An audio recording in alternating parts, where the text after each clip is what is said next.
सन 1993 दिल्ली और उत्तर प्रदेश की सीमा पर बसा एक गांव पिथरा। पिथरा गांव की परंपरागत मूल्यों वाली जिंदगी में शहरी हवा पहुंच चुकी है।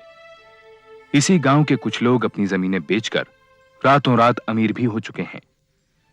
यहीं के बड़े बड़े सरोकारों से परे अपने हालात के भंवर में फंसी एक दुनिया है, एक मोटर मैकेनिक की मासूम बेटी पुष्पा की।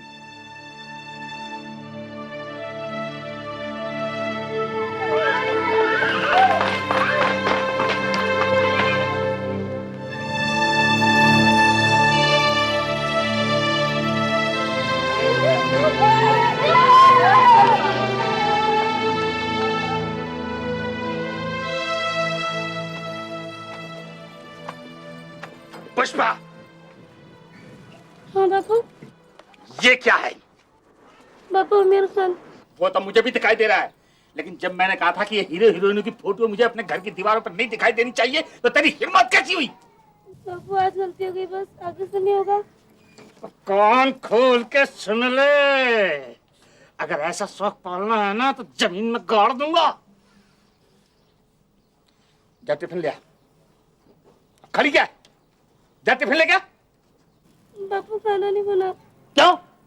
वो कोयला नहीं था ना। तो ला नहीं सकती थी? वो आपसे रात को बोला तो था, लेकिन अब नशे में थे। अरे जबान चलाती है। पहाड़ भर की हो गई लौंडिया, लेकिन कोई सुख नहीं। मेरी तो जिंदगी नरक होके रह गई है।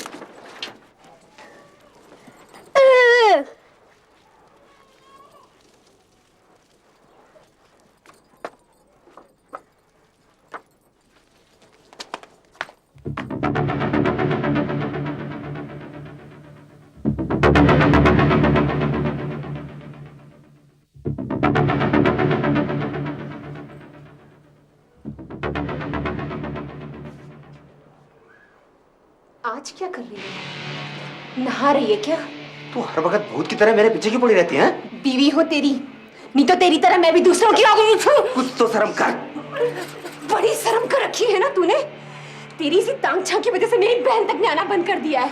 क्या कह रहा था उससे सरोज? वीडियो पे फिल्म दिखाऊंगा? दिखा लाए फिल्म।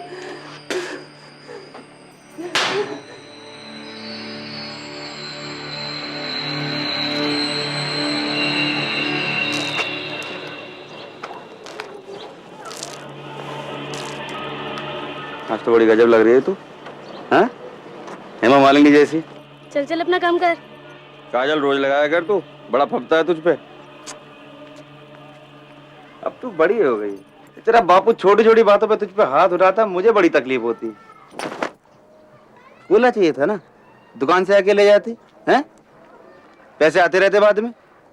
तेरी अपनी दुकान है, चला जा। कितना कोयला चाहिए? नहीं, मैं बाद में ले जाऊंगी। अच्छा चल तू रुक, मैं ले आता हूँ, नहीं तो शाम को तेरा बापू आके फिर चिल्लाएगा तुझ पे। नहीं नहीं रुक, मैं आती हूँ।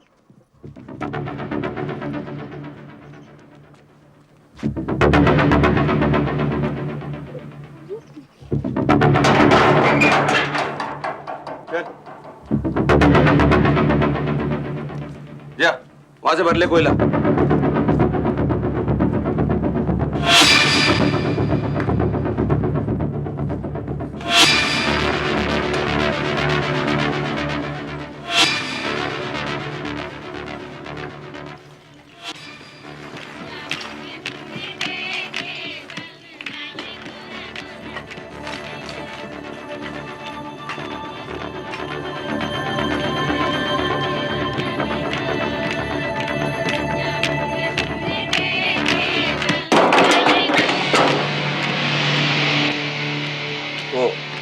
आज दुकान बंद है ना, इसलिए दरवाजा खुला दिखेगा तो कोई भी मुंह उठा चला आएगा कोला लेने के लिए।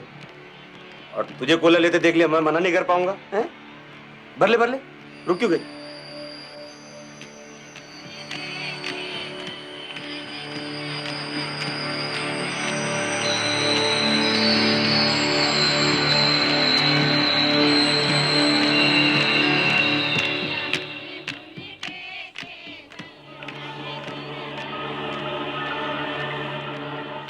वो तो मेरे घर वालों ने जल्दी कर दी,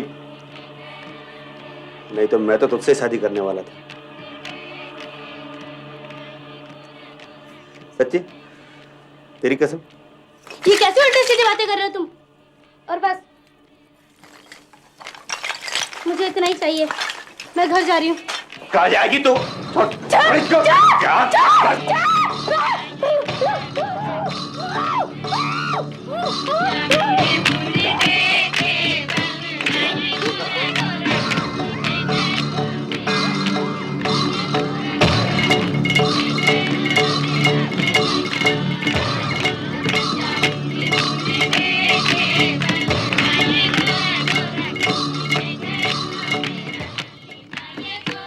अजी सुनते हो?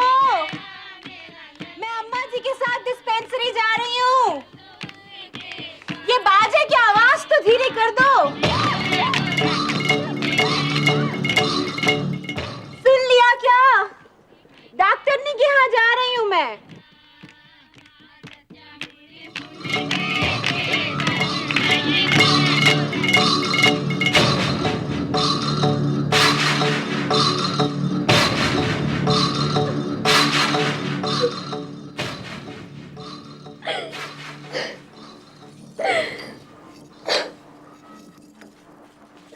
मजा आया ना? चल जा अब। और सुन, किसी को इस बात का पता नहीं चलना चाहिए। मुझे तो कोई फर्क नहीं पड़ेगा, तेरा बाप तुझे मार डालेगा।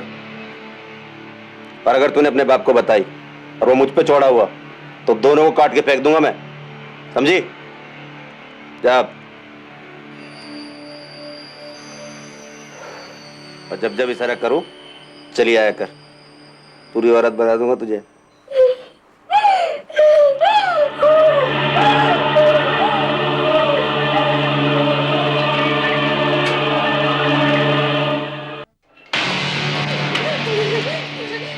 अगले 5 महीनों तक दीपचंद पुष्पा के साथ लगातार जबरदस्ती करता रहा। शुरुआत में वो पुष्पा को अपनी दुकान पर ही बुलाता रहा, लेकिन हिम्मत बढ़ने पर वो उसके घर भी पहुंचने लगा। पुष्पा को जिन हालात से गुजरना पड़ रहा था उनसे दर्शन लाल अनजान था। दीपचंद पुष्पा का मुंह बंद रखने के लिए उसे कई तरह की धमकियां देता रहता।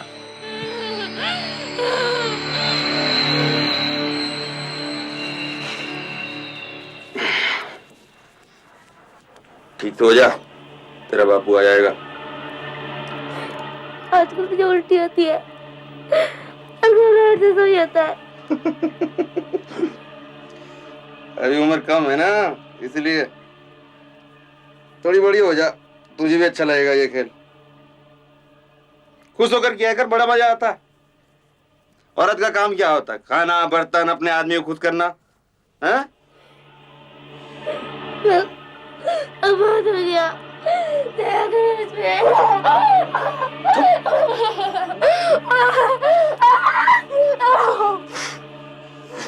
चुप करेगी ना, सबको बता दूंगा। गांव के सारे लौंडे आके दरवाजे पे लाइन लगाएंगे तेरे। ज्यादा बोलेगी बाजार में खड़ी करके कपड़े खोलूंगा तेरे। कौन दूर साली को चिनाल कहेंगी। पुष्पा की तबीयत लगातार बिगड़ने लगी। घर के कामकाज और पुष्पा की देखभाल के लिए दर्शनलाल ने पड़ोस के गांव में रहने वाली अपनी बहन को बुलवा लिया। इसी दौरान दर्शनलाल को काम के सिलसिले में शहर जाना पड़ा। पुष्पा की हालत देख बुआ ने उसे डॉक्टर के पास चलने को कहा। पुष्पी जिद नहीं करते हैं, हाँ? अरे देख तो सही अपना हाल, ना तुझे नहाने का होश है ना खाने का होश है, और कहती मुझे कुछ नहीं है।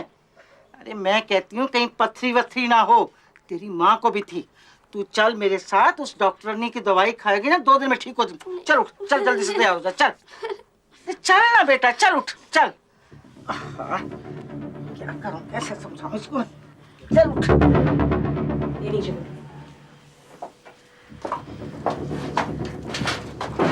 इसके पेट में बच्चा है। ये क्या कह रहे हैं डॉक्टर साहब आप? पुष्पी तो भी खुद ही बच्ची है। बच्ची है पर 14 साल की। इसके पेट में 5 महीने का बच्चा है। मैं कुछ टॉनिक लिख देती हूँ। डॉक्टर साहब आप एक बार फिर से चेक कर लीजिए, नहीं तो आप कहें तो मैं एक्सरे करवा लाती हूँ। ये मेरा रोज का काम है, कभी कोई मिस्टेक नहीं हुई। आपकी भतीजी माँ बनने वाली है। डॉक्टर साहब ये बच्चा गिरा दीजिए, नहीं तो मुसीबत आ जाएगी।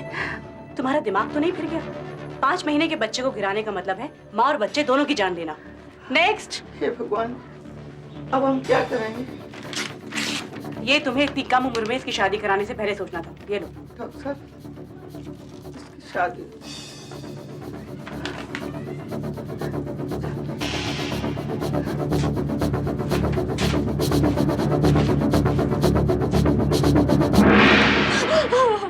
अरे कर्मचारी, ये तो बता किसके साथ मुंह काला किया तूने? अरे मैंने तो दर्शन को कितनी बार कहा कि इस लड़की को मेरे पास छोड़ दे, मेरी नजरों में रहेगी, पर उसने मेरी एक नहीं सुनी। अब भुगतो ही जन्म भर इस कलंक को। अरे 4 बिरादरी वाले थू थू करेंगे हमारे पे। अरे हमारे घर की लड़की कौन लेगा? 5 महीने का पाप पड़ना इसके पेट में। मैं क्या करूं? कैसे छुटकारा पाएंगे इससे हम? अरे अब तो बता, किसने किया ये पाप? कौन है वो? दीपचंद। दीपचंद? अपना कोले का टाल वाला दीपचंद? अरे कर्मचारी, तू इसके जाल में कैसे फंस गई? तो लफंगा है, लफंगा।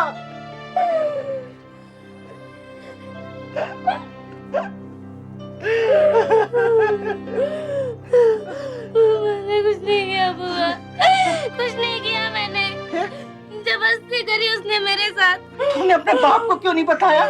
कहता था तुम दोनों बाप बेटी को काट के फेंक दूंगा, किसी को बोला था। बहुत गंदी होना, बहुत गंदी होना। मैं मार मुझे, मार दे बुआ, मुझे जहर दे दे, मुझे मार दे, मुझे जहर। पुष्पी, जहर तू नहीं खाएगी, जहर वो खाएगा। ओके, हमारे घर की इज्जत बर्बाद कर दी। अरे कीड़े पड़ेंगे तुम्हें, कीड़े सारे खानदान को पड़ेंगे। अरे ऊपर वाला सब कुछ देख रहा है। अरे अंदर मुंह छुपा के क्यों बैठा है? बाहर आके देख लूंगी तुम्हें, हमारे घर को बर्बाद कर देंगे। देखना, अब कुछ ही दिनों में ना तेरी जैसी शकल के बहुत सारे बच्चे गांव में खेलते नजर आएंगे। ज्यादा बकवास मत कर, 1 लाख पड़ेगी, होश ठिकाने आ जाएंगे। और अच्छा साली जबान बंद रख ही नहीं सकती है। कचर कचर कचर कचर।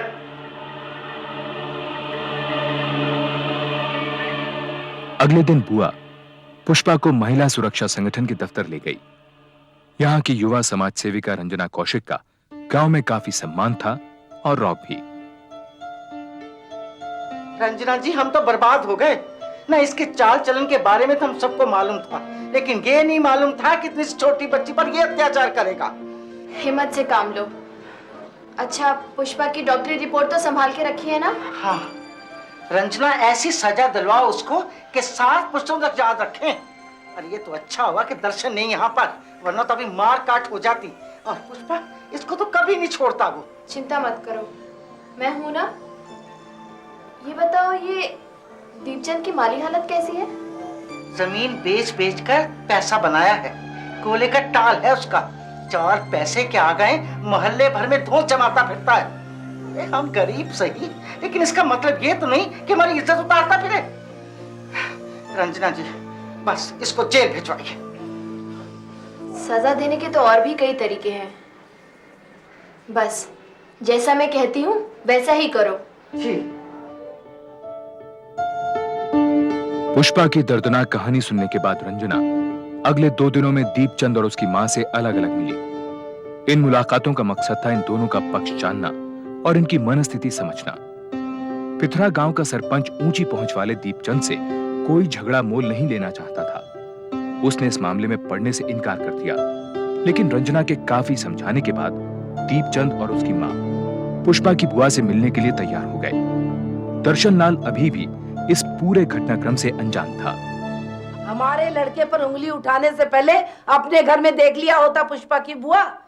इसकी उम्र में तो हम लोग घर से कदम बाहर नहीं निकालते थे। शादी से पहले पराये मर्द को कभी देखा तक नहीं था आंख उठाकर। और ये हर आदमी के साथ हंसी मजाक करती रहती है। बिंदी क्या, काजल क्या, नैन पालिश क्या, 1000 तरह के तो फैशन सीख रखे हैं इसने। ये तो बचपन के शौक हुआ करते हैं, तुम्हारे हमारे जमाने की बात और थी। वही तो कह रही हूँ, शौक शौक में सो गई होगी किसी के साथ। किसी और के साथ नहीं, तुम्हारे दीपचंद के साथ। इसी ने जबरदस्ती की इसके साथ। अरे गलास मंगा के बुलाता रहा उसको अपने पास बार बार। ये इसकी गोद में इसी का बच्चा है। फिर वही बात तुमने कही और मैंने मान ली। क्यों रे पुष्पा, साफ साफ बता, ये बच्चा तेरे पेट में किसका है? अरे इससे क्यों पूछ रही हो? अपने लड़के से पूछो। अरे बच्चा रोकने की दवाइयां लाकर देता रहा इसको। इसी का बच्चा पल रहा है इसकी गोद में। देख पुष्पा की बुआ, बहुत सुन ली मैंने तेरी, मेरा मुंह मत खुलवा। तू समझती है कि मैं पुष्पा को अपने घर में रख लूंगी? तो भूल जा। देखिए चुप हो जाइए क्या आप। चुप हो जाइए? अम्मा मैंने तो पहले ही मना करी थी, मत बुलाओ इन कंगलों को। हमारे रुपए पैसे पर नजर है इनके। अम्मा क्या बताऊं, बहुतों के साथ नैन मटक के कर चुकी है ये। इसके यारों की गिनती करने बैठो तो सुबह से शाम हो जाए, उसी में से किसी यार की औलाद होगी है। अरे क्यों हमारी इज्जत पर कीचड़ उछालने पर लगे हो? अरे क्यों इसकी जिंदगी बर्बाद कर दी तुमने? हैं? अरे सारा गांव जानता है तुम्हें। क्या जानता है? बोल, क्या जानता है? अरे तेरी तो औरत भी तुझे जानती है, तेरे करतूतों को। तूने तो अपने घर की नौकरानी तक को नहीं छोड़ा। तो राक्षस है, राक्षस। अरे पुष्पी के पेट में तेरी गंदगी पल रही है। अरे तो साबित करना, यहाँ क्यों तमाशा खड़ा कर रही है? बुला पुलिस को, खड़ा कर मुझे कचहरी में। अब ज्यादा बोले तो जवान क्या चलूंगा तेरी। चलो यहाँ से, उठ, निकल यहाँ से। देख लूंगी तुझे दीपचंद, मेरे भाई दर्शन को आने दे, फिर देख लेंगे तुझे। क्या क्या देख लेगी? निकल यहाँ से। जा जा, जा, देख लूंगी, देख लूंगी, जा देख लेना। अरे भगवान को पेगा तुझे, तू समझ गया ना?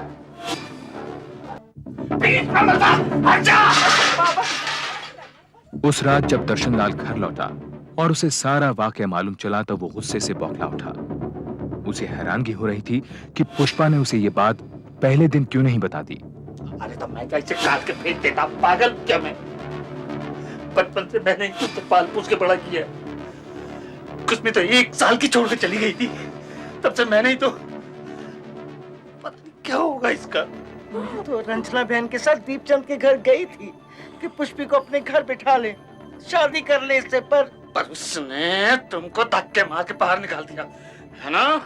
अरे 4 पैसे हो गए हैं तो अच्छे बुरे की नजर ही नहीं रही। क्या कह रहा था पुष्पा से? मुझे कटवा देगा। अब देखता हूं मैं, एक बार थाने होगा तो सारी अकल निकल जाएगी। कोई फायदा नहीं है। कल को वो कोई बड़ा वकील कर लेगा तो क्या करेगा तू? गवाही कोई है नहीं तेरे पास, ऊपर से 6 महीने गुजर चुके हैं। बहुत कमजोर केस है तेरा, और इस तरह की सैकड़ों FIR दर्ज है मेरे पास। दिखाऊं? और किसी का कुछ नहीं बिगड़ा। तो हाथ पे हाथ धर के बैठे थोड़े ना रहेंगे, इसको तो छोड़ूंगा नहीं। भारी शर्मिंदगी उठानी पड़ेगी तुझको। FIR दर्ज होने के बाद डॉक्टर तेरी छोरी का चेकअप करेंगे, उन कपड़ों को मंगवाएंगे जिनमें ये सब कुछ हुआ। लोग तरह तरह की बातें करेंगे तेरी छोरी के बारे में। कोई तो ये भी कहेगा कि अपनी मर्जी से करती होगी ये। बोल, तब किस किस का मुंह बंद करेगा तू? मैं उससे छोड़ूंगा तो नहीं। अरे कई साल लग जाते हैं कोर्ट कचहरी में। है हिम्मत तुझमें या तेरी छोरी में? एक आस पड़ोस का मामला है, आपस में कोई समझौता कर ले, फायदे में रहेगा। चाहे सारी जिंदगी कोर्ट कचहरी में गुजारनी पड़े मुझे, पर मैं छोड़ूंगा नहीं उसे। आप तो रपट लिखो जी मेरी। पुष्पा से लंबी पूछताछ की गई। मेडिकल एग्जामिनेशन से ये बात साबित हो गई कि पुष्पा के साथ कई बार शारीरिक संबंध बनाए जा चुके हैं, और ये भी कि वो मां बनने वाली है। इसके बाद इंडियन पीनल कोड की धारा 342 के तहत दीपचंद के खिलाफ बलात्कार और धारा 376 के तहत नाबालिग के साथ बलात्कार का आरोप लगाया गया। निकाल रहा है, धंधा करवाता साला। दीपचंद ने बलात्कार के आरोप को मानने से साफ इनकार कर दिया और उल्टा दर्शनलाल पर आरोप लगाने लगा। 20 दिन तक पुलिस हिरासत में रहने के बाद दीपचंद के परिवार ने उसे जमानत पर छुड़वा लिया।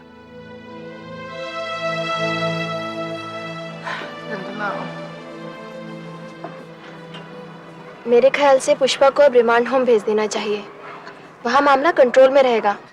रिमांड होम में तो उससे कोई बात करने वाला भी नहीं होगा, फिर वहाँ की जिंदगी भी तो बहुत मुश्किल होती है रंजना। तो यहाँ कौन सी कम मुश्किलें हैं उसके लिए?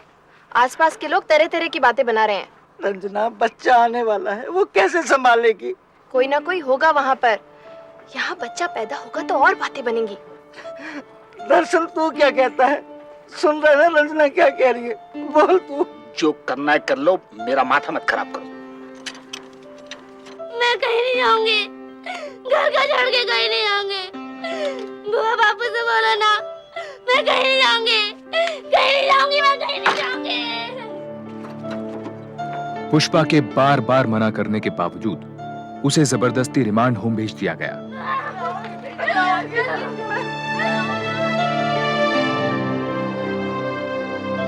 रिमांड होम की सूनी और बेरंग दुनिया में कितने दिन महीने गुजारने पड़ सकते हैं, इस बात का अंदाजा ना तो पुष्पा को था और ना ही उसके घर वालों को। कुछ महीनों बाद पुष्पा ने एक लड़की को जन्म दिया।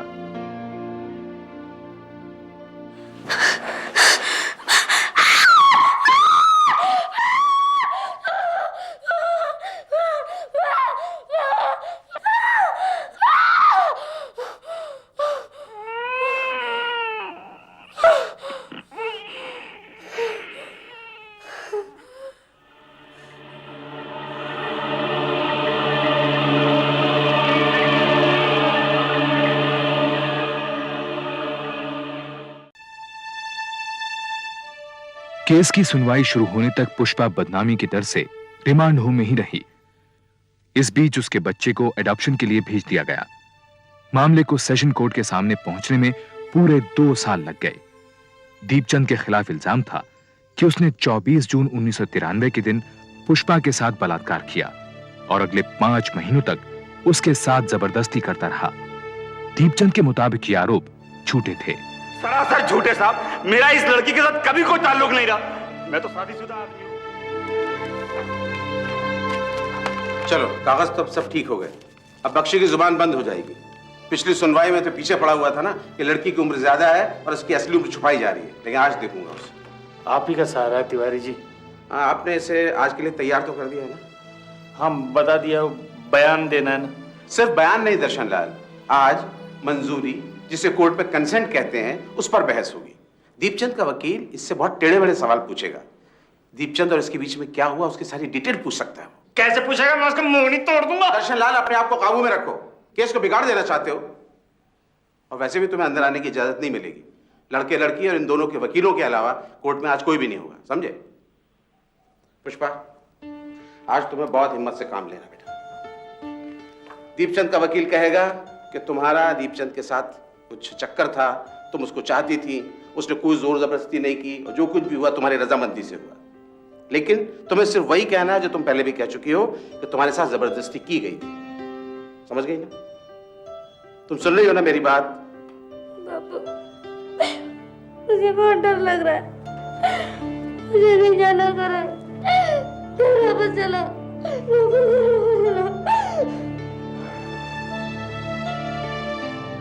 डरने की क्या बात है? मैं तो रहूंगा ना वहां पर। लेकर आइए इसे। कोर्ट इन सर्टिफिकेट से सेटिस्फाइड है। आप पुष्पा से सवाल पूछिए।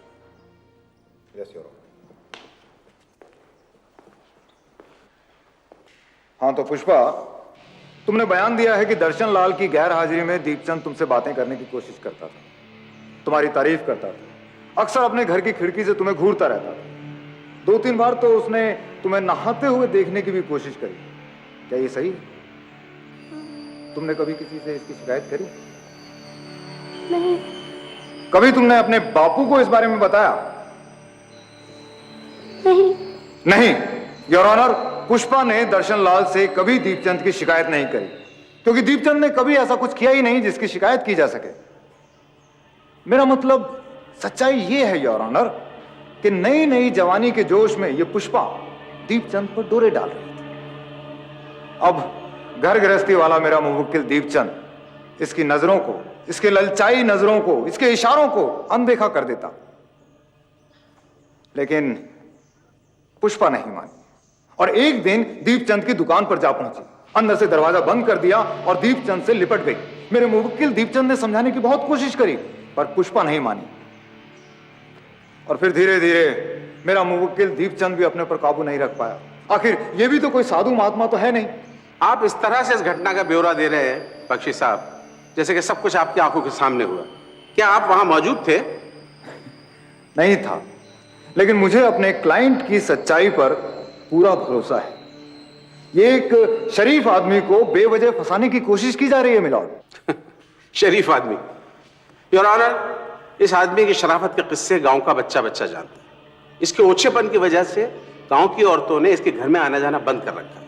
कितनी मरतबा इसके खिलाफ पुलिस में शिकायत भी दर्ज की गई, लेकिन हमेशा पैसा खिलाकर ये आदमी बचता चला आ रहा है। इस आदमी ने इस मासूम बच्ची के साथ बलात्कार किया है, ये एक सच्चाई है योर ऑनर। अगर दीपचंद ने इसके साथ रेप किया था तो ये चिल्लाई क्यों नहीं, आवाज क्यों नहीं लगाई इसने किसी को? बोलो, जवाब दो, चिल्लाई थी कि नहीं? चिल्लाई थी, लेकिन उसने मेरा मुंह बंद कर रखा था। 20 मिनट, आधा घंटा तक तो तुम दुकान में थी, क्या सारा वक्त इसने तुम्हारा मुंह बंद कर रखा था? मैं डर गई थी, मुझे होश भी नहीं रहा था। झूठ, एकदम झूठ। तुम डरी नहीं थी, तुमने आवाज इसलिए नहीं लगाई क्योंकि तुम्हें अच्छा लग रहा था। योर ऑनर, उस दिन और उस दिन के बाद इन दोनों के बीच में जब भी शारीरिक संबंध बने, पुष्पा की मनमर्जी से बने, ना कि दीपचंद की जबरदस्ती से। योर ऑनर, बच्चा ठहर जाने के बाद जब दर्शन लाल को इस बात का पता चला तो उसने मौके का फायदा उठाने की सोची। मेरे मुवक्किल दीपचंद पर जो भी इल्जाम दर्शन लाल ने लगाए हैं वो सिर्फ और सिर्फ पैसे के लालच में लगाए।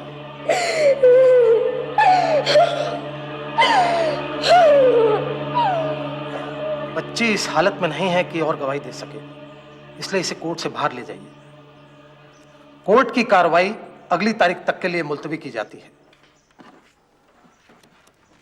अरे चाचा, एक बार नहीं 1000 बार कहूंगा, अपनी लौंडिया की दलाली चाह रहा है तो लौंडिया के दलाल है अपना। ये सवाल के बाद में मिजाज कर दो। इतनी इज्जत वाला था, डूब के मारा। ये इसको देखो चाचा, अब देख लूंगा मैं तुझे। इतनी इज्जत वाला को डूब के मर जाता कहीं। मेरी लौंडिया जगह जगह मुंह डाल फिर रही थी, तब काम ही तेरी इज्जत। छोटे बड़े का तो लिहाज करा कर। चुप करे तो। बेचारी पुष्पा पता नहीं कौन से जन्मों का फल भुगत रही है। भगवान जाने कैसे गुजरेगी उसकी ये पहाड़ जैसी जिंदगी। अरे तू कब से उसकी सगी बन गई? इतनी ज्यादा हमदर्दी है तो चली जाओ उसके साथ, मुझे कोई फर्क नहीं पड़ने वाला। लुगाइयों की कमी नहीं है मेरे पास।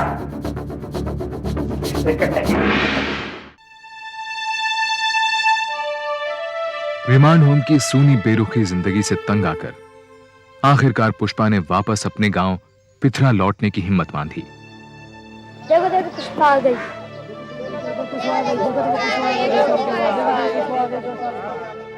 पुष्पा को लेकर गांव वालों का रवैया अब भी काफी कड़वा था। हादसे के 2.5 साल बाद भी पुष्पा और दीपचंद का किस्सा लोगों की जुबान पर था। वो वाली दिखाना जरा। हाँ, ये वाला, ये लाल वाला। ये कैसे दी? 14 रुपए दर्जन। 14 रुपए? 14 रुपए तो बहुत महंगी है। नहीं, ये पीली वाली दिखाओ। ले लो बहन जी, आपके हाथ में बहुत फूबेंगी, देखो कितना अच्छा लग रहा है। नहीं, 14 रुपए बहुत महंगी है।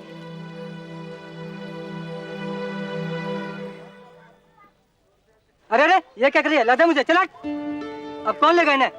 सत्यानाश कर दिया ना। पैसे हैं मेरे पास। अरे पैसे कौन बात कर रहा है?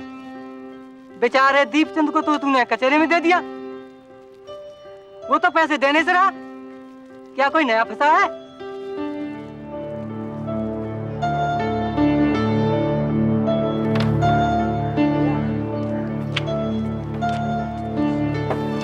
ए पुष्पा, पुष्पा,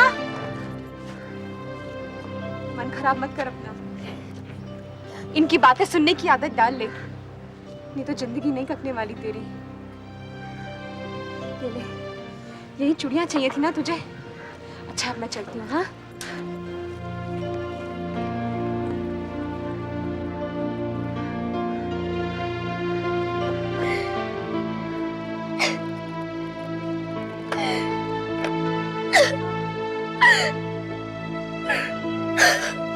ऑनर, मैं अपने मुवक्किल दीपचंद के केस के दीपचंद के वकील सुरेंद्र बख्शी ने डॉक्टरी जांच की रिपोर्ट को भी पुष्पा के खिलाफ इस्तेमाल करने की कोशिश की। मेरी जांच के अकॉर्डिंग ये लड़की सेक्स की आदी रही है और ये इंफॉर्मेशन मेरी मेडिकल रिपोर्ट में भी मौजूद है। डॉक्टर निगम, क्या इस जांच से यह भी पता लगाया जा सकता है कि लड़की के संबंध, शारीरिक संबंध, एक ही आदमी के साथ रहे? नो मिस्टर बख्शी, एक या दो या ज्यादा, ये कहना इम्पॉसिबल होगा। योर ऑनर, डिफेंस के लॉयर बार बार ये साबित करने की कोशिश कर रहे हैं कि पुष्पा के एक से अधिक पुरुषों के साथ संबंध रहे, लेकिन अपनी तमाम कोशिशों के बावजूद वो इस कोर्ट में एक भी ऐसा आदमी पेश नहीं कर सके हैं जिसके पुष्पा से किसी भी तरह के कोई संबंध रहे। डॉक्टर निगम, एक बात और बताइए, एक बालिग औरत के मुकाबले एक 14 वर्ष की बच्ची का सेक्सुअल एक्टिविटी में इन्वॉल्व होना कितना पेनफुल हो सकता है? बहुत पेनफुल हो सकता है, और फर्स्ट टाइम तो और भी ज्यादा पेनफुल होता है। और इस उम्र की लड़की के साथ अगर जबरदस्ती की जाए तो वो खतरनाक भी है। योर ऑनर, दीपचंद ने पुष्पा के साथ जो कुछ किया उसे सिर्फ दरिंदगी ही कहा जा सकता है। एक 14 बरस की मासूम बच्ची के साथ बलात्कार, फिर धमकियां देकर लगातार उसका फिजिकल एक्सप्लॉयटेशन, यहां तक कि जब उसके पेट में 5 महीने का बच्चा आ गया तब भी उसने उस पर दया नहीं। एक छोटी सी बच्ची को इस उम्र में मां बना दिया, और डिफेंस लॉयर ये कहना चाहते हैं कि ये सब कुछ पुष्पा चाहती थी, पसंद करती थी। ये जो केस अदालत के सामने रखा गया, अदालत इस निर्णय पर पहुंची कि पुष्पा की तरफ से कोई सहमति नहीं थी, और ये कि कानून के मुताबिक अगर सहमति हो भी तो नाबालिग के साथ शारीरिक संबंधों को बलात्कार ही माना जाएगा। बलात्कार और नाबालिग के साथ बलात्कार के इल्जाम में कोर्ट ने दीपचंद को 7 साल की कड़ी कैद की सजा सुनाई।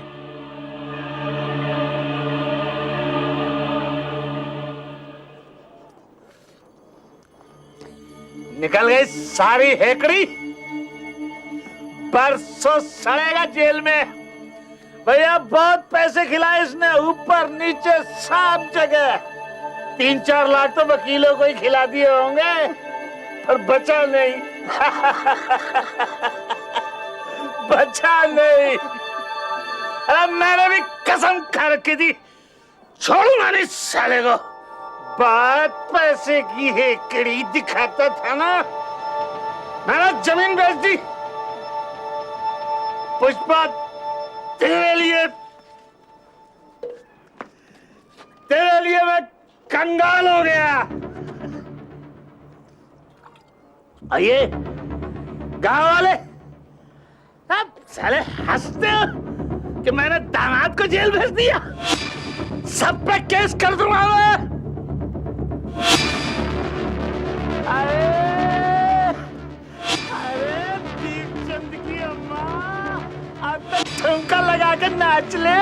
अरे मिठाई खिला, तेरे लाल ने तेरा नाम रोशन कर दिया।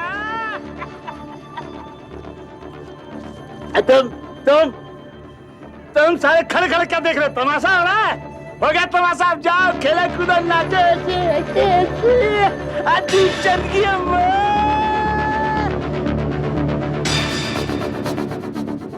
बात हुई थी वहां पर? नहीं, ऐसा कुछ नहीं हुआ। चल 10 कप ले दे देगा कागज। दीपचंद ने सेशन कोर्ट के फैसले के खिलाफ हाई कोर्ट में अपील कर दी। अब कोर्ट कचहरी की भागदौड़ सुनीता की जिम्मेदारी थी। उससे क्या मेरा दम घुट रहा, साले एक से एक चोट के धरे पड़े हैं यहाँ पर। तो तू कौन सा किसी से कम है? क्या बकवास कर रही? क्या गलत कहा है मैंने? पुष्पा जैसी कम उम्र की लड़की के साथ मुंह काला किया तूने।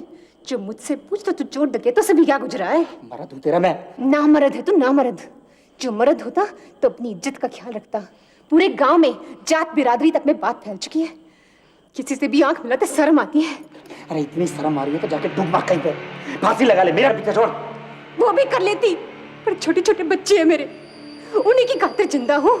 उन्हीं के कारण कोर्ट कचहरी में चक्कर काटती फिरती हूँ। तेरा क्या विश्वास? तू तो यहाँ बैठा रोटियां तोड़ेगा और वो बाहर भूखों मरेंगे।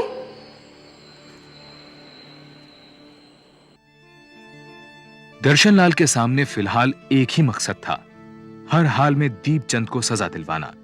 दूसरी ओर बुआ पुष्पा की उजड़ी हुई जिंदगी को फिर से संवारने की कोशिश कर रही थी। बुआ ने कई जगह रिश्ते की बात चलाई, लेकिन लोगों ने पुष्पा के चरित्र पर उंगली उठाकर साफ इनकार कर दिया। आखिरकार बुआ ने एक परिवार को बातचीत के लिए मना ही लिया। अब दर्शनलाल जी, हम आपकी लड़की से कोई एतराज नहीं कर रहे। अब जो हो गया सो हो गया, उसमें इस बेचारी का क्या दोष है? हमारी पुष्पी बहुत सियानी है, सारे घर का कामकाज यही संभालती है। हमारे घर में काम है ही कहाँ। अरे ये तो राज करेगी, राज। हाँ वो घर की बात तो कर ले। मेरा लाल। वो पैसे की बात तो हो गई, अब मेरा है घर कच्चा, जरा उसे भी पक्का करवा ही दो। खर्चा ज्यादा हो रहा है दर्शन लाल जी। आजकल छोटी मोटी शादी में भी 5-10 लाख तो लग जाता है। हम कोई आपसे ज्यादा तो नहीं मांग रहे। अजी 51,000 रुपया टीका करने को लोग तैयार बैठे हैं। ये तो पुष्पा की बुआ के कहने की वजह से हम लोग आ गए। और फिर तुम्हारी लड़की कुंवारी भी तो नहीं है, बच्चा भी तो जन चुकी है, सारा जहान जानता है।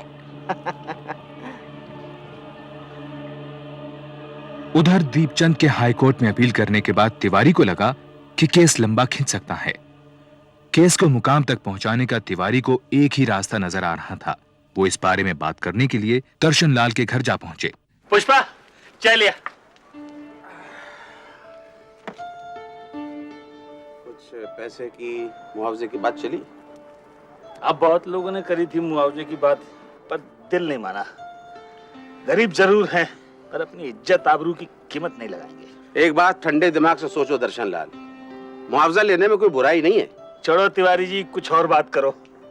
यहाँ तक तो गाड़ी खींची लाया हूँ, हाई कोर्ट में भी लड़ लेंगे, मुआवजा नहीं लेंगे। तो मेरी बात समझ नहीं रहे हो दर्शन लाल। अगर इसको सजा हो भी गई तो कितने दिन की होगी? साल, 2 साल, 5 साल, उसके बाद दीपचंद बाहर आ जाएगा। लेकिन जरा इस बच्ची के बारे में सोचो, इसकी पूरी जिंदगी सामने पड़ेगी। अगर मुआवजा ले लोगे तो इसका कुछ भला हो जाएगा।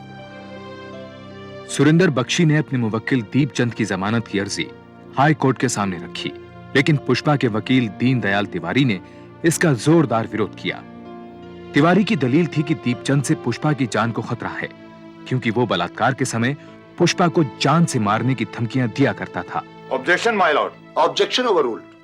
प्रोसिक्यूशन लॉयर की बात सुनने के बाद अदालत को लगता है कि दीपचंद जैसे कैरेक्टर के आदमी पर विश्वास नहीं किया जाना चाहिए, लिहाजा इन हालात के अंदर मुल्जिम दीपचंद की जमानत की अर्जी को नामंजूर किया जाता है। Thank you my Lord.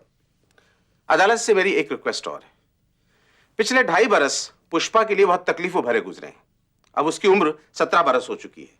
इस केस के चक्कर में दर्शन लाल की आर्थिक स्थिति भी बहुत खराब है, वो कर्ज में डूब चुका है, और इस सब का कारण है दीपचंद।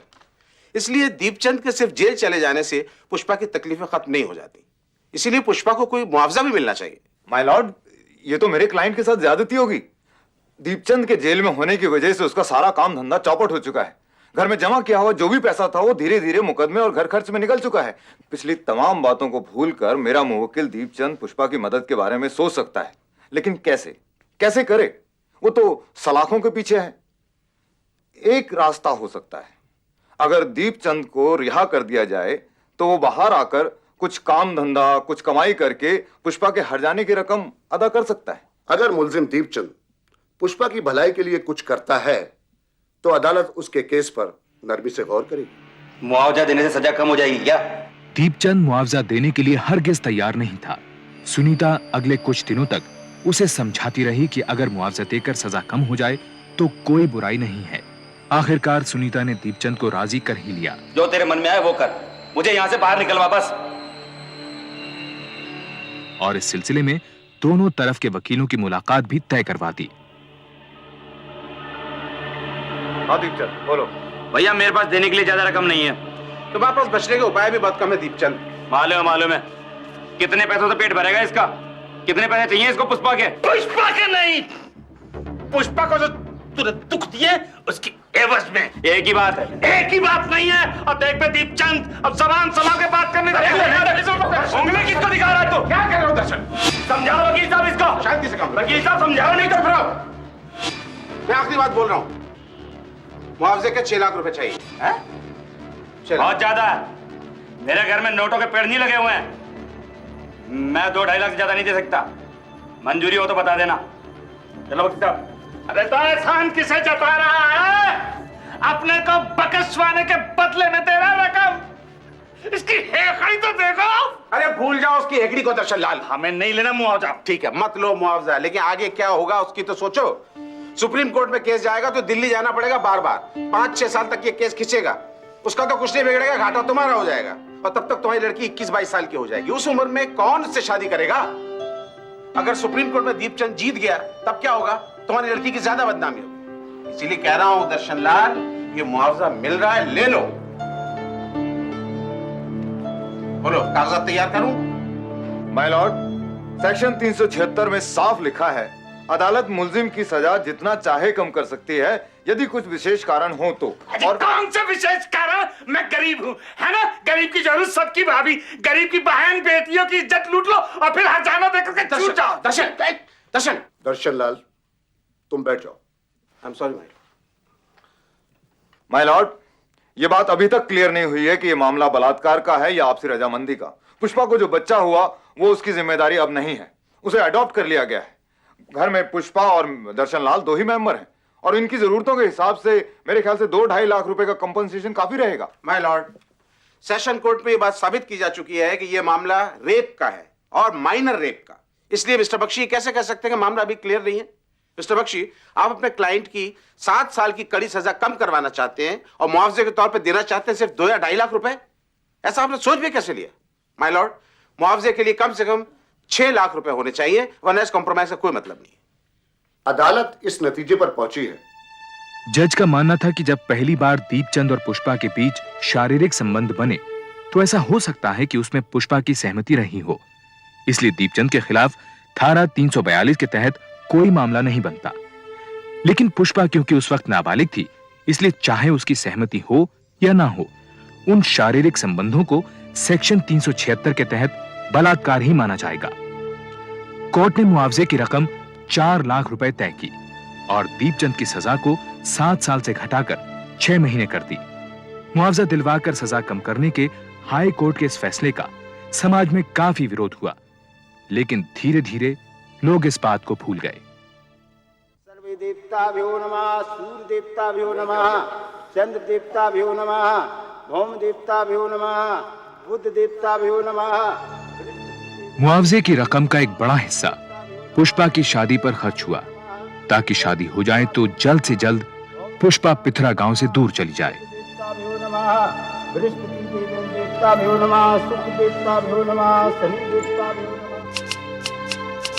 दीपचंद कुछ महीने की सजा काटकर घर लौट आया। दीपचंद के दिन फिर उसी मौज मस्ती के साथ गुजर रहे हैं, मानो कभी कुछ हुआ ही ना हो। लेकिन पुष्पा का जीवन शादी के बाद भी भंवर में फंसा हुआ है। ससुराल वाले उसे वो हादसा भूलने नहीं दे रहे हैं।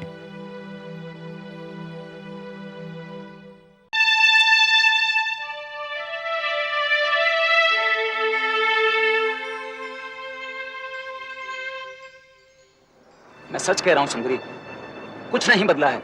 और बदलने को बाकी क्या नहीं दूँ? मैं अब भी तेरा हूँ सुंदरी, तू अब भी मेरी है। हाथ छोड़ मेरा। मैं अपने दिल की कसम खाकर बोलता हूँ सुंदरी, मैं तेरे बिना नहीं रह सकता। जा, वहीं जा और मरने दे मुझे मेरे हाल पे। मैं कहीं नहीं जा रहा तुझे छोड़कर, मैं तेरे बिना अधूरा हूँ सुंदरी। ओह, तो सुन ले, तू यहीं आएगा मुझसे मिलने रोज रात को, और नैनीताल मैं भी चलूंगी। मैं तुझसे मिलने आऊंगा, जरूर आऊंगा, हमें कोई जुदा नहीं कर सकता सुंदरी, मगर नैनीताल। क्यों? पानी फिर गया सारे प्यार पे साले। सुंदरी जा, तू क्या निभाएगा वादा? मैं जा रही हूँ। सुंदरी, तू कहीं नहीं जाएगी, तू जो कहेगी मैं करूंगा। तू मेरी जान है सुंदरी, मैं तेरे बिना नहीं जी सकता सुंदरी। कन्हैया, मैं तेरे बिना नहीं जी सकता।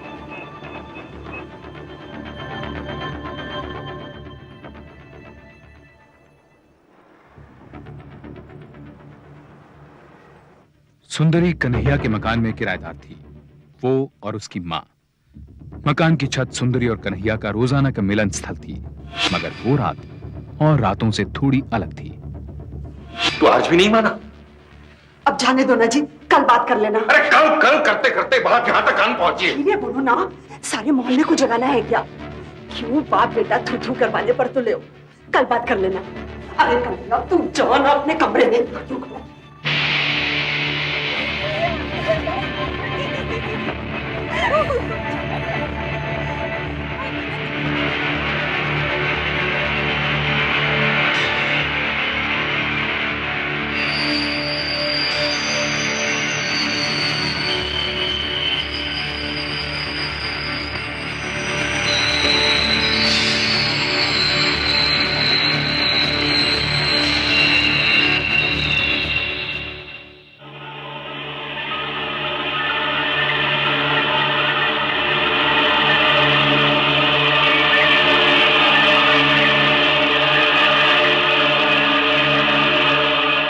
मीना लाल और कन्हैया सेठ के परिवार एक ही मोहल्ले में रहते थे।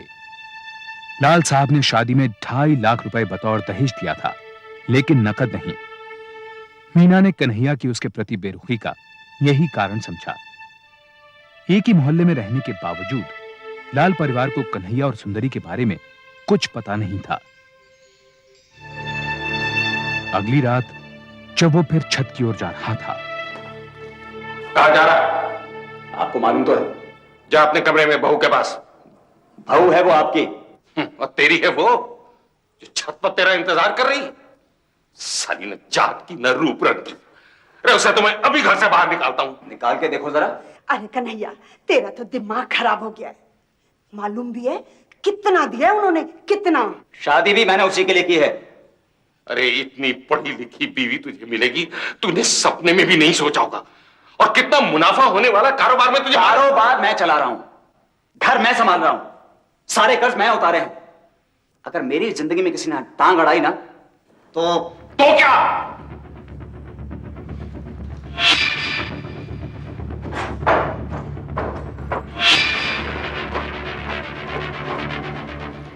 आ गया?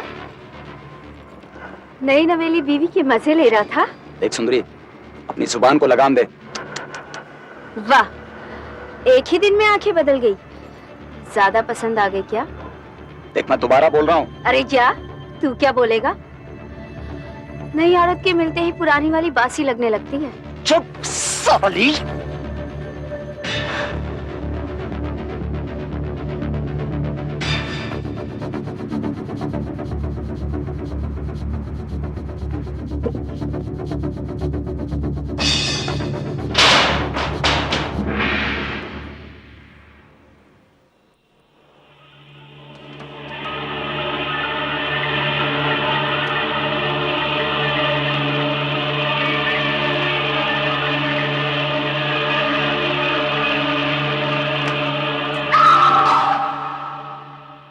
मीना 2 दिन बाद ससुराल से आई।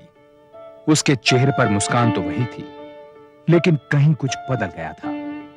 वो मां से बातें करते करते चुप हो जाती थी। छोटी बहन के साथ खिलखिलाते हुए अचानक कहीं खो जाती और कोशिश करती कि वो अपने पिता के सामने कम से कम पड़े, जिनकी वो सबसे ज्यादा लाडली थी। मीना, मीना, क्या हुआ बेटे? सच सच बता, क्या बात है बेटे? मैं गुम खड़ी थी, वो सामने पतंग है ना, उसको देख रही थी। वो एकदम आप आ गए, इससे चौंक गई। नीरू आ गई कॉलेज से? अरे नीरू आएगी तो सबसे पहले सीधा यहीं आएगी ना। शादी के एल्बम में सब लोग पूछ रहे थे कि ये लड़की कौन है। बड़ी सुंदर है, शादी हो गई या नहीं?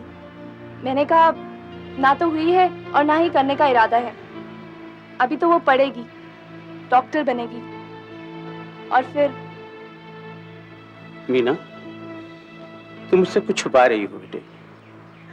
कुछ नहीं पापा। ये लो एक और नैनीताल की टिकट। वैसे तुम दोनों के टिकट तो मैं पहले ही भेज चुका हूं, फिर एक और टिकट किस लिए चाहिए थी? और ये सुंदरी कौन है? उनकी मुंह बोली बहन, बोल रही थी कि साथ चलेगी। तुम दोनों के हनीमून में कोई और साथ चलेगा? मैं कुछ समझा नहीं बेटे। पापा, अभी तो मैं उस घर में नई हूँ और सब कुछ समझने में देर तो लगेगी ना। अभी तो मैं सबसे ठीक से मिली भी नहीं। आप बेकार में चिंता कर रहे हैं, ऐसी कोई बात नहीं है। सुनिए, जरा पानी दीजिए जल्दी से, मीना को चक्कर आ रहे हैं।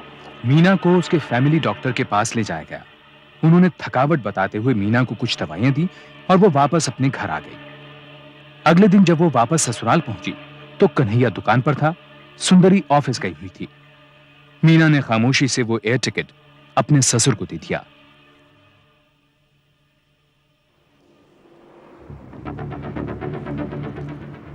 तूने सुंदरी का एयर टिकट बाबूजी को दे दिया? हाँ। मैंने तुझसे कहा था मुझे देना। आप थे नहीं। रात तक इंतजार नहीं कर सकती थी? मैं समझ नहीं पा रही हूँ, आपको दिया उनको दिया क्या फर्क पड़ता है? फर्क?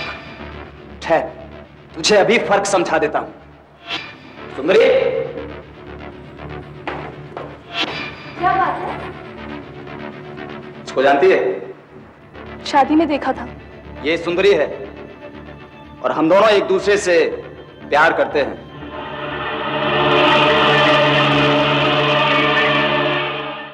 ये सुंदरी है और हम दोनों एक दूसरे से प्यार करते हैं और इसीलिए ये भी हमारे साथ जा रही है, इससे पहले कि तुझे कोई और बताए। बाबूजी को ये बात मालूम है? मालूम है, सबको मालूम है।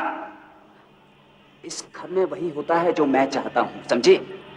तो आपने मुझसे शादी क्यों की? तो की और कान खोल के सुन ले, ये बात घर के बाहर नहीं जानी चाहिए, समझी? मैं अपने पापा के घर जाना चाहती हूँ। पापा की धौंस दिखाती है? कहीं नहीं जाएगी तू, कहीं नहीं जाएगी। अरे देख, कन्हैया भैया की आवाज है, चल चल कर देखते हैं। अरे यार, माँ जाग जाएगी। बस बेटा, इतना ही दम है तेरे में, चल चल देखते हैं। आजा। चिल्ला चिल्ला के कहूंगी कि मेरे साथ क्या हुआ है। कहीं नहीं जाएगी। कन्हैया, इसका भी बंद कर। कहीं नहीं जाएगी। सुनती हो? अरे सुनती हो? मुझे तो एक भैया की आवाज लग रही है। अरे अब आप तो सो जाइए ना। मियाँ बीबी आपस में नहीं लड़ेंगे तो क्या गैरों से लड़ेंगे? न जाने किस मनूस घड़ी में पैदा हुआ था ये सत्यानाशी। दुखी हो गया मुझसे। मैं जाऊंगी जाऊंगी जाऊंगी।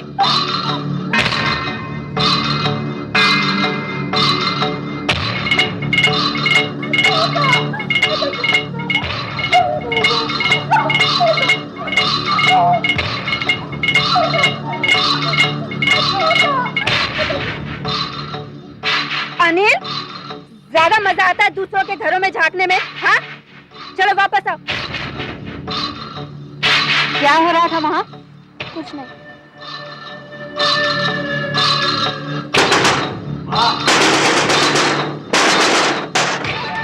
बाबूजी, मीना को कुछ हो गया है। क्या हो गया मीना? उसको दौरा जैसा कुछ पड़ रहा है और मुंह से झाग आ रहा है। अरे आप लोग आइए।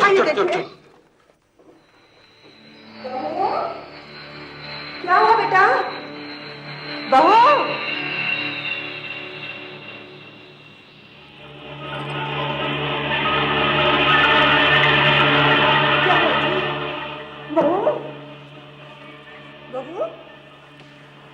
क्या हुआ? अरे मैं कह रहा था संभल जा संभल जा संभल जा। बुढ़ापे में मुंह काला करना था तो कर दिया। देख। अरे क्या कर रहे हो जी? पहले डॉक्टर को तो बुला। डॉक्टर ने कुछ नहीं करना है। देख तूने क्या कर डाला, देख। मैंने क्या किया है? मैं तो करीब 12 बजे छत पर चला गया था सोने के लिए। करीब 5 बजे आंख खुली तो मच्छर काट रहे थे। मैं नीचे आया, मीना ऐसे ही सजी हुई थी, उसको दौरे पड़ रहे थे। मैं घबरा कर आप लोगों को बुलाने चला आया। सेठ ने दुनिया देखी हुई थी। बात बिगड़ने के डर से उन्होंने सबसे पहले अपने वकील को बुलवाया। उसके बाद लाल साहब के घर खबर दी गई।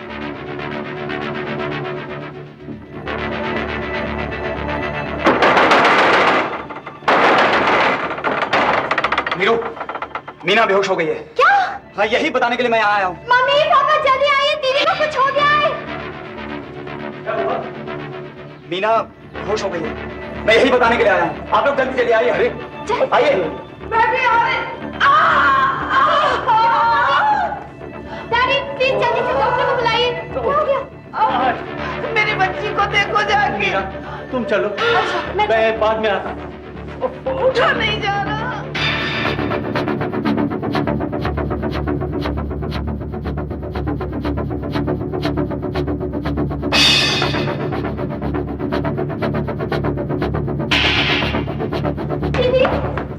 दीदी क्या हुआ? जल्दी करिए ना, अस्पताल ले जाना होगा। अरे अस्पताल का है? हमें तो लगा इससे कोई दौरा वोरा पड़ा है और क्या है। अरे आपको दिख नहीं रहा है कि क्या हालत हो रही है? दीदी, पापा,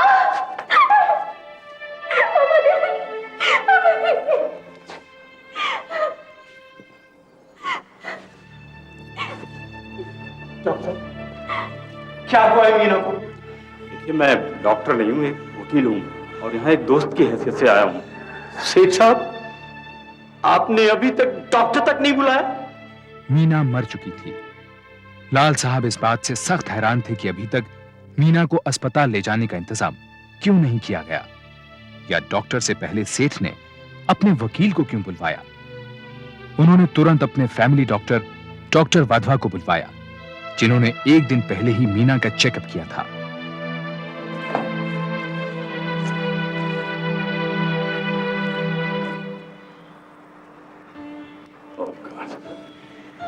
साल हो गए, लेकिन इस बच्ची की मौत सुबह 5 बजने के कम से कम 2-3 घंटे पहले हो चुकी है। देखिए हम सच बोल रहे हैं साहब।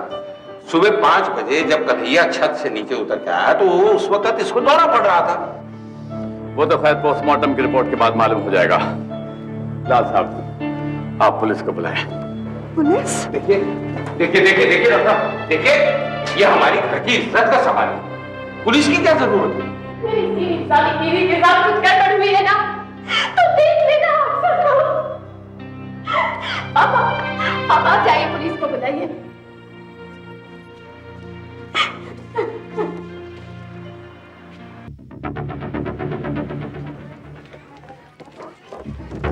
सच्ची में अम्मा, वो जो रहती है ना वहाँ सुंदरी, वो और कन्हैया भैया और तीसरी वाली रो रही थी।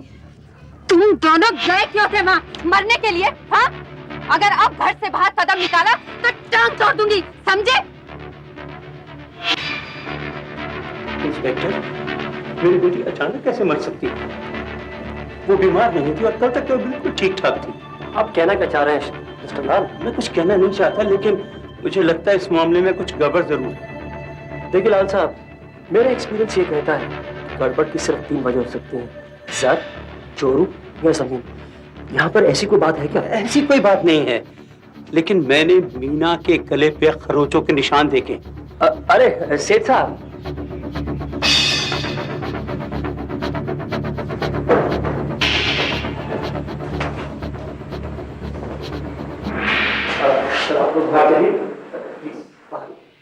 इंस्पेक्टर बग्गा ने ना तो कोई फिंगरप्रिंट्स लिए और ना ही मीना की लाश की तस्वीरें खींची। उसने जोर दिया कि डॉक्टर वाधवा समेत सब लोग कमरे से बाहर चले जाएं, जिससे वो मीना के शरीर को पोस्टमार्टम के लिए ले जा सके। ये पुलिस इंस्पेक्टर अंदर क्या कर रहा है और वो लोग उससे क्या बात कर रहे हैं? मुझे तो कुछ समझ नहीं आ रहा है। भाई लाल साहब, मुझे तो इस मामले में कुछ गड़बड़ मालूम होती है। अब सब कुछ पोस्टमार्टम की रिपोर्ट के बाद मालूम चलेगा। सेठ साहब आप चलिए। आप नहीं लाल साहब, हम सब जरा कमरे को शिफ्ट कर देना। जी सर।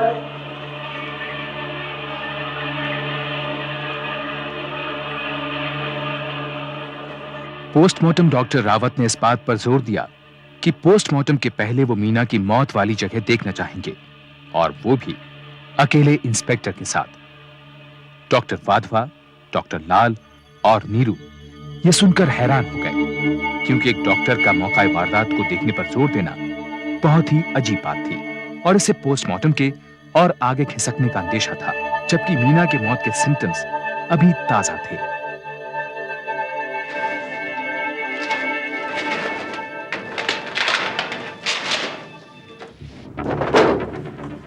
इंस्पेक्टर, ये डॉक्टर लाल ने अपने एफआईआर में क्या लिखवाया है? यही कि उनकी बेटी बिल्कुल ठीक थी, सेहतमंद थी, बीमार नहीं थी और उसकी मौत यूं नहीं हो सकती थी, मौत नेचुरल नहीं। अगर ये डॉक्टर लाल बार बार क्यों कह रहे हैं कि उनकी बेटी सेहतमंद थी? मुझे तो लगता है वो कुछ छुपा रहे हैं। शायद मीना की कोई बीमारी हो।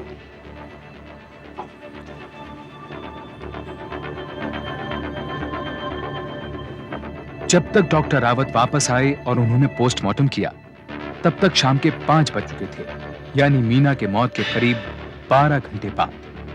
और मौत के 12 घंटे बाद यह पता लगाना नामुमकिन था कि मीना की गर्दन पर खरोंचों के निशान मौत से पहले के थे या बाद के। मैंने सारी संभावनाएं देख ली, उसका पेट बिल्कुल खाली है। ये एक नेचुरल डेथ है। वो अचानक दिल के दौरे से मरी है। इसे मेडिकल लैंग्वेज में सिंकोपी कहते हैं। मनवंतर अष्टाविंशति तमे जुगे कलिजुगे कलि प्रथम चरणे। इस नई दुल्हन की रहस्य भरी यकायक मौत ने शहर में सनसनी फैला दी। सारे न्यूज़पेपर्स की हेडलाइंस में इसका जिक्र किया गया। कोई भी इस बात को हजम नहीं कर पा रहा था और सब कुछ इतना जल्दी हुआ था कि लाल साहब को कुछ भी करने का वक्त ही नहीं मिल पाया। मगर इसके साथ ही सेठ परिवार और सुंदरी से संबंधित अफवाहें भी धीरे धीरे मुंह खोलकर बाहर आने लगी थी और लाल परिवार के कानों में भी पड़ने लगी। असौ चाहते अद्य स्वर्गादि प्राप्त लोक प्राप्ति कामना अग्निदाह प्रतिज्ञा हम करी से इनके पति को आग देने के लिए बुलाइए। जाओ, मेरी बहन को तुम आग नहीं लगाओगे, नहीं दोगे तुम मेरी बहन को आग। पापा वो ठीक कहती है, तुम मीना को आग नहीं दोगे और अगर ऊपर ईश्वर है तो तुम भी नहीं बचोगे।